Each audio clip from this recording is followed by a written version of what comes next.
Welcome back to this part 3 of the Industrial Relations lecture series for EPFO examination. And in this particular video, we'll be discussing about the wage code bill only from the perspective of the examination and only on those areas from which we can expect questions. So, quickly beginning the chapter, before this, we'll be looking at the history of labor relations in our country and the various committees that were set up and the facts that you have to know to answer MCQs in this exam. So the first National Labour Commission, it is actually set up by Justice P.P. Gajendrakar in 1966 and the report came in 1969. So this is what you have to know. And there are a lot of recommendations as a consequence of this particular committee, but the significant takeaway is that it led to the legislation of what we know today as the Equal Remuneration Act.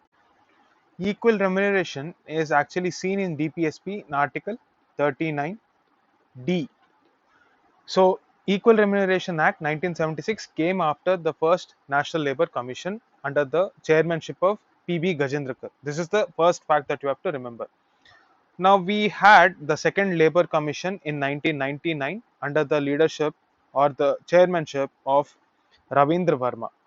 The context of this is that after 1991 LPG reforms, the very nature of our economy changed, and to meet the new challenges of globalization, namely the need for new skills, emphasis on quality, and low price, has led to intense competition, which made workers even more vulnerable. Therefore, the committee recommended that we have an umbrella legislation for social security of workers. That is the second point that you have to remember. Third point, this is the dawn of new management practices, namely human resource management. We have studied in the first lecture about the various styles of management and dealing with industrial relations. So, HRM is about bringing out efficiency. This is a management practice. When we're talking about HRD, that is human resource development, we're talking about those practices which ensure upskilling. So, this is the difference between HRM and HRD. Both are people centric, but the objective is different. That's it. You have to know these things before starting this lecture. We already studied that four codes of labor reforms happened, and one of them is about wages, and that is wage code, which came as early as 2019. And this is based on the recommendation of the second National Commission on Labor under the chairmanship of Ravindra Verma. The committee recommended that we rationalize the plethora of laws that are available in various states, and we therefore abided by that recommendation and created the wage code. So, what are the main features of this? Basically, it's about liberalization of labor reforms. It became easy to comply with this labor laws.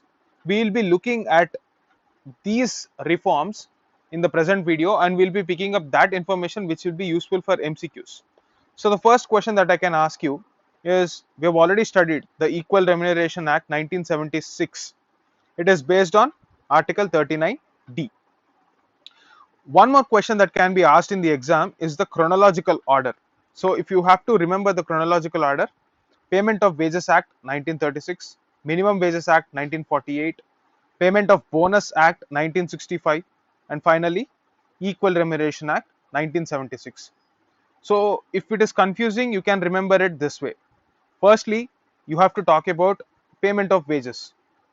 Secondly, minimum wages, that is, say for example, if the work is worth 100 rupees and you're not even getting paid, so the first step would obviously be to say that you should pay something. Say for example 10 rupees he is paying you.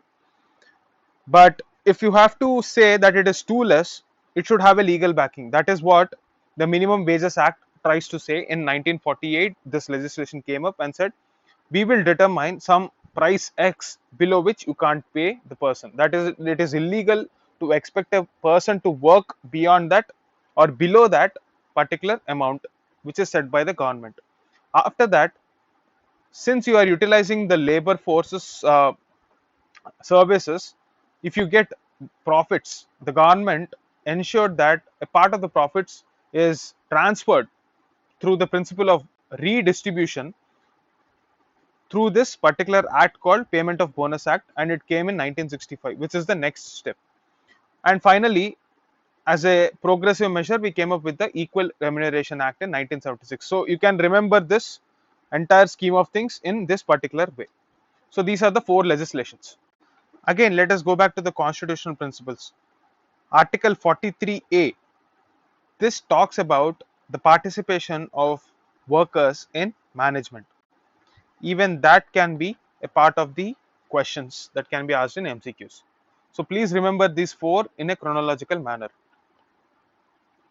Also, it is quite possible that in MCQs you might be expected to remember which four uh, acts were subsumed under this particular wage code. So you have to remember the four names. If you take a look at the original document of wage code, there are 69 sections under it. Now it's practically impossible for us to remember each and every section, but the broad principles can directly be answered if we use our common sense and logic. And there are, of course, certain principles that we have to remember and certain facts that we have to remember. The first one is about uniform applicability. Now, why are we actually talking about labor reforms? The very fact that it is very cumbersome, because it is difficult for a industry to understand what law is applicable in which state because of the multiplicity of laws. So the first step is to make it easier for companies to comply with, and obviously the logic would be to say that it is uniformly applicable to all the companies and all kinds of employees. Why, you might ask? So if you take a look at the Minimum Wages Act, in that particular act, government used to list out a specific set of occupations called scheduled employments, and Minimum Wages Act was applicable only to those uh, particular employments. But the problem is, like we have already discussed, in 1991 our economy was liberalized and a lot of these scheduled employments became very obsolete. Instead of focusing on adding more and more number of employments, the idea of ensuring that every occupation requires a minimum wage is a much better approach to deal with this issue of ensuring a legal basis for wages. So that is why we came up with this uniform applicability. Secondly, payment of wage. So this payment of wage is sector specific prior to this code, and there was a number only for people who are getting some X amount of salary. Below that, this law was applicable. Now this number varied, and the government found it very difficult to track if companies are actually abiding by this. That is why payment of wage was also made uniformly applicable to all the employees beyond or below the threshold. Now threshold as a concept does not exist.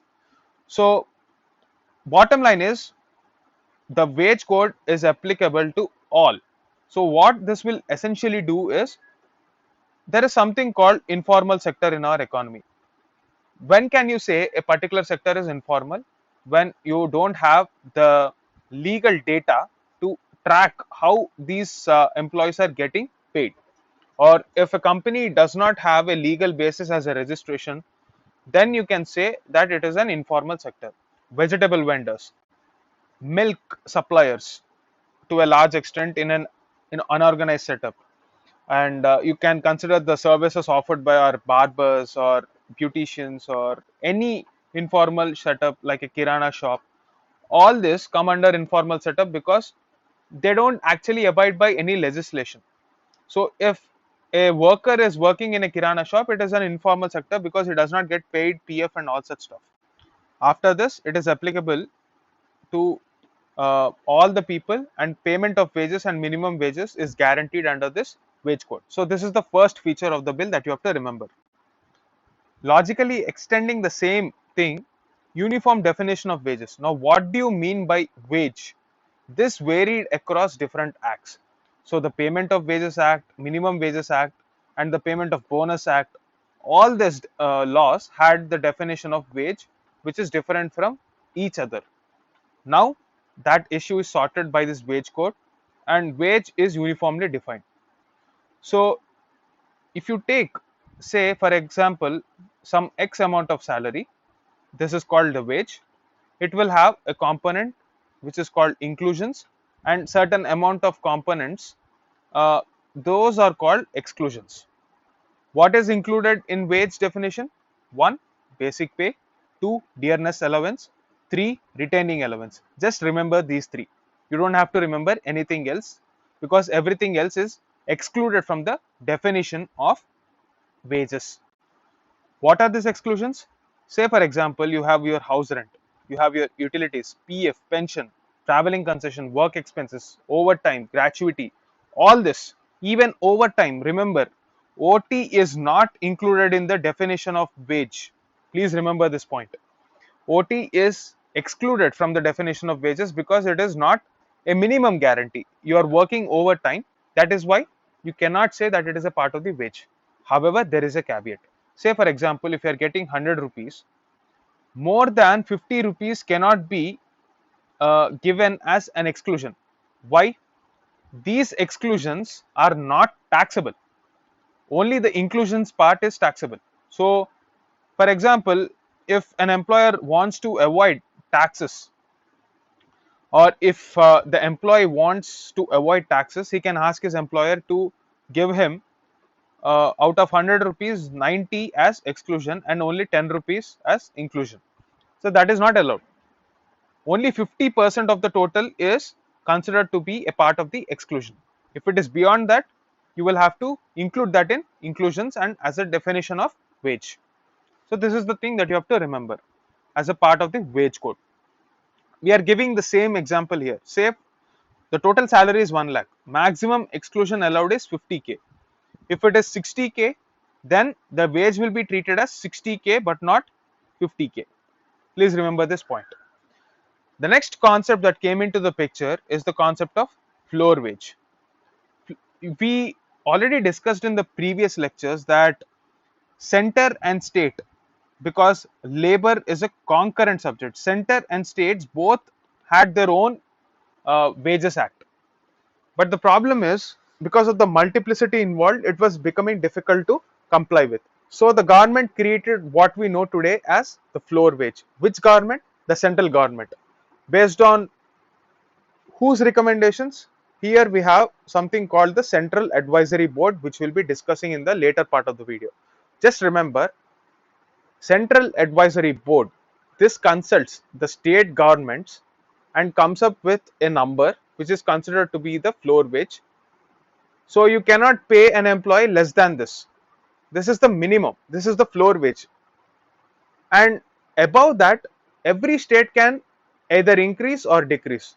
However, remember, if states already have legislations, say for example, Telangana is paying 100 rupees as a floor wage.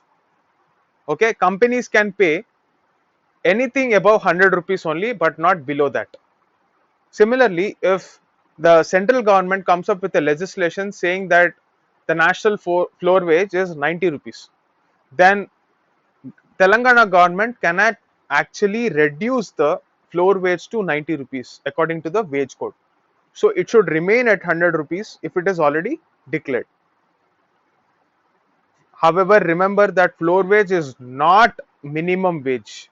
Floor wage just means that this is the basic datum, and only above that the governments are supposed to set a minimum wage. So this is a minimum guarantee. Like floor wage is a minimum guarantee. You can set the minimum wage at floor price also, or floor wage also, but it is not a ideal scenario. So this slide includes all the important points with respect to the wage code. The first point that you have to remember for MCQs: what is the definition of the minimum wage? So minimum wage is something that either the center or the state can determine over and above the floor wage, like we have discussed. So this minimum wage should be revised every 5 years. The maximum period is 5 years. Within 5 years you can also do it, but the maximum time period allowed is 5 years. What is the criteria to revise that basic pay or the minimum wage? It is 1, the skill of the work involved, and 2, the difficulty of the work involved. Before this, or before the code came into existence, we had 15 different ways to identify the criteria, which is very complex. And because of this complexity, it was not periodically reviewed. Even if it was reviewed, it was not properly implemented across the country. So that is the first thing that you have to remember. Now, the second part is about overtime pay. As per the code, a normal working day definition, you have to remember that this normal working day definition is not in wage code, but it is given in industrial relations code. So as per this, the workday definition is 8 hours. If you work beyond 8 hours, whatever pay the company is paying to the employee, it should pay 2 times for that beyond the usual working hours of 8 hours. This working day definition can again be defined both by center and state because it is a concurrent subject. The next aspect is about the bonus. Previously, we had the Payment of Bonus Act, and that is replaced by the present wage code, and this provision is about bonus. So what it says is there should be a mandatory bonus for employees beyond a or below a particular threshold. Again, this threshold is decided by the central board or the central advisory board, and according to that, the minimum that you have to give as a bonus is 8.33% and maximum is 20%. 20% of what? Of the wages. So this is the next provision that you have to remember. Again, payment of wages. How will you pay? So here you have to remember that there are 5 ways to pay the wages and 4 ways in which you can decide the time period. This is the next thing that you have to remember. How can you pay? 1, through coins. 2, through currency notes. 3, through checks. 4th, through electronic transfers. And 5th, through bank deposits. So this can be a question. How many ways are identified according to the payment of wages code? 5 ways are identified. And what are the time periods? You can define them in 4 ways. 1, on a daily basis, weekly basis, fortnightly basis, and monthly basis. 1, 7, 14 monthly. So this is the payment of wages. The next aspect is about deductions. What are the various deductions which are recognized under this code? If an employee breaches the company's policy, as per the policy which will be discussed before employment, the person can be fined. If the person is absent beyond the permitted paid leaves policy, then absence can also be used as a criteria to deduct the salary. If the employee gets certain accommodation from the company, then also certain amount can be deducted. And recovery of advances, say for example, if the employee's salary is 25,000 and he needs some additional amount of another 25,000, so you give the person an advance, but you cannot say that I will not give you any salary in the next month because you took a certain amount of money, that is 1 month's salary in advance. So the next month you can, up to the maximum level of 50,000 only, or 50% only rather, that is 12,500 only, you can deduct as advance. So this 25,000 which you have given in this month, the company can actually divide that as 12.5 into 2 for 2 months, because maximum permissible amount that can be deducted as an advance of recovery of advance under this code is 50%. The next thing that we have to remember here is the payment of wages.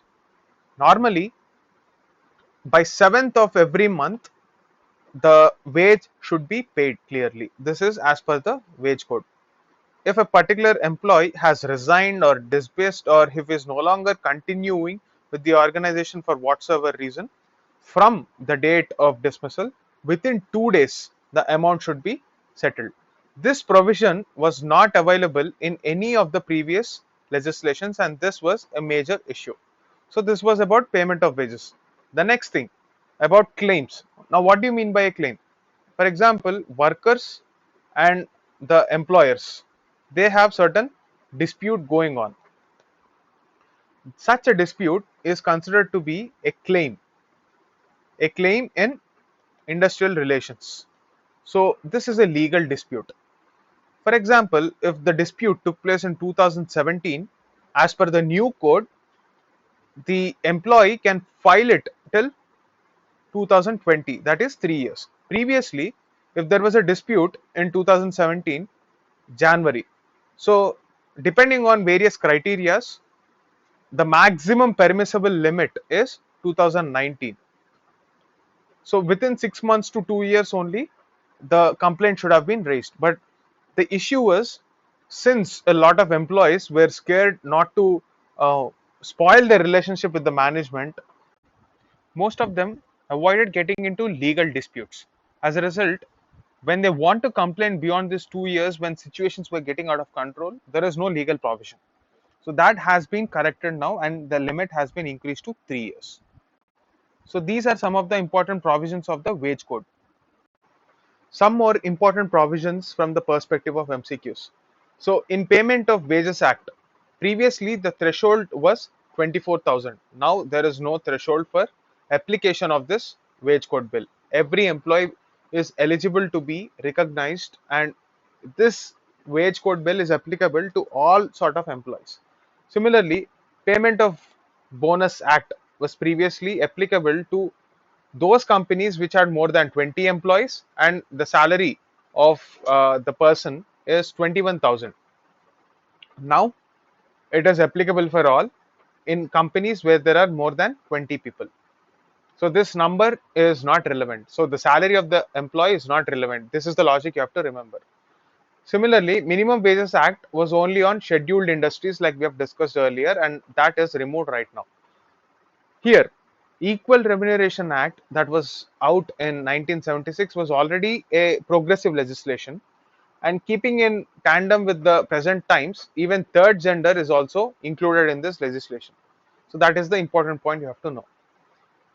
These changes can also be important from MCQ perspective. Just because these laws were repealed, it doesn't mean that there can't be a comparative question.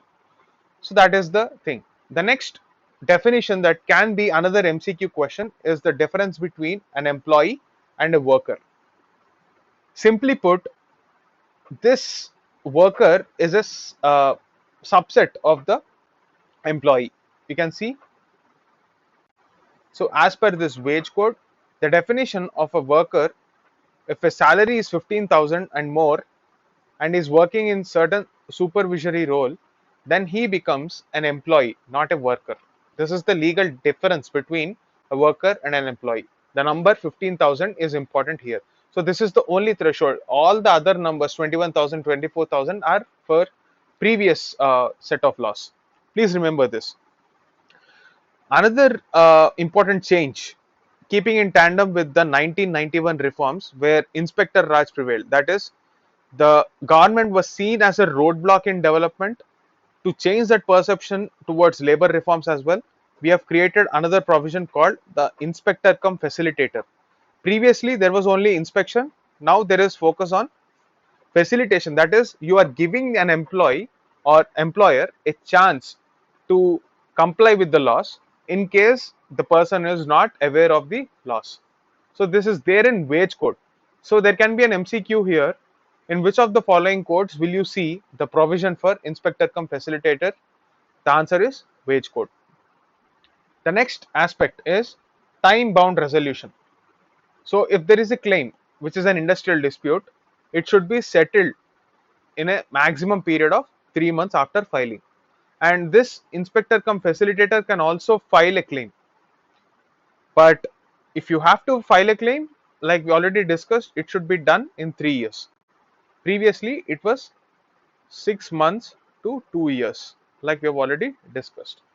So if there is an appeal, that is, a judicial body tries to settle this, a tribunal tries to settle this, and within 3 months the dispute is deemed to be closed. Is there an appeal? Yes.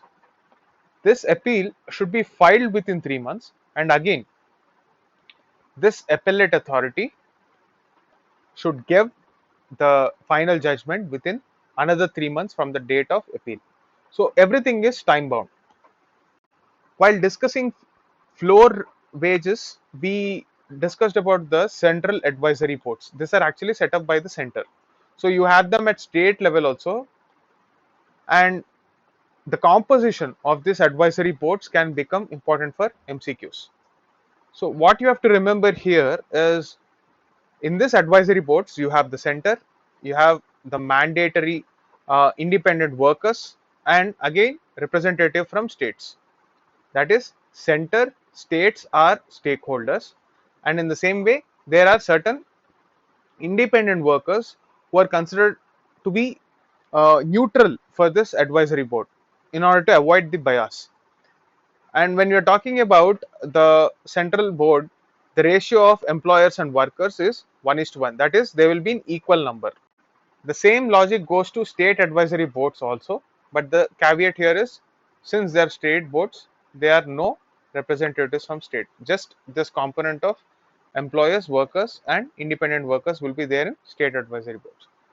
Another note, when we're talking about gender equality in these boards or gender representation, 33% of the members, either in central advisory boards or state advisory boards, will be women.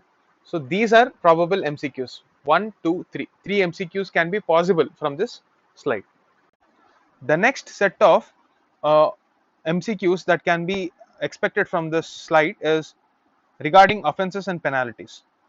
So here, since compliance became a major point of contention, we created a system where it is lenient towards the first offense, but from second offense it is going to be very strict. However, the quantum of fines increased. What does this mean? Previously, the fine can be 500 rupees or 200 rupees or whatever the number as per the laws, but this was way too less even back then. So it is obviously very less even now also. So if you impose a fine of 500 rupees now, it is absolutely pointless because it does not act as a deterrence against any illegal activities. The quantum of fines increase, but it is difficult to remember the number. Similarly, when we are talking about offences that are not subjected to imprisonment, so there can be certain offences which are only subjected to fines.